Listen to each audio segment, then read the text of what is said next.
हट गया पार्लियामेंटेरियन और जर्नलों के घरों में आवाम घुस गई।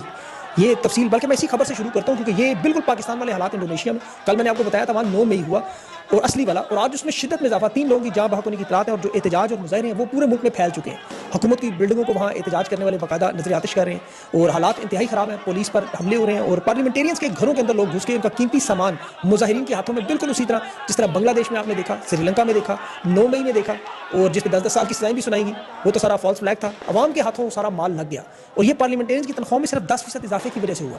करप्ट हुकूमत जो भारी टैक्स लगा के बेरोजगारी इंडोनेशिया में हो रही है कि वहाँ ये लोगों का ना कि इनकलाब की तरफ मामला चला गया। ये दुनिया के देखें उन ममालिक में जहाँ भी फस्तायत, जुल्म या बदकिरदार नाजायज़ लोग मुल्क पर कब्जा करने की कोशिश करें, आवाम उठ खड़ी होती है। ये जो हम सुनते हैं ना, लावा पक रहा है, प्रेशर बढ़ रहा है दबाव में, ये फिर इसी तरह किसी छोटे से वाक़े से वो लावा फटता है। इंडोनेशिया में कितने ही सालों से महंगाई, बेरोजगारी थी, करप्शन थी, उकबा परवरी थी, नौजवान तबका बड़े गुस्से में था कि तालीम मुकम्मल के बाद जॉब नहीं मिलती, नौकरी नहीं मिलती, और यहाँ अरकान पार्लियामेंट के हाउसिंग अलाउंस में सिर्फ 10% इजाफा हुआ। तो आवाम उठ खड़ी हुई और उसके बाद ये वाक़या जो 21 साल मोटरसाइकिल टैक्सी ड्राइवर पुलिस की बख्तरबंद गाड़ी के नीचे आया, वो चिंगारी बन गया। इससे पहले आपने वो अरब स्प्रिंग का भी देखा था, वहाँ रेडी वाले का मामला।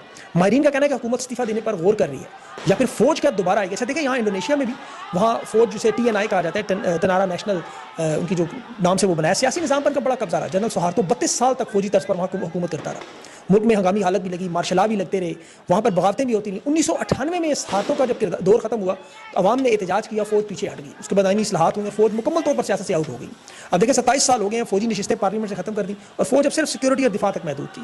ताकतवर इदारे के तौर पर मौजूद है, लेकिन ना वो सामने आते हैं जमहूरियत में, ना मार्शल लॉ लगाते हैं, हुकूमतें नहीं गिरा सकती। एक जमहूरी आईनी ढांचा बन चुका है, लेकिन अवाम जो सामने आई है 1998 से इंडोनेशिया में फौजी तसल्लुत से उन्होंने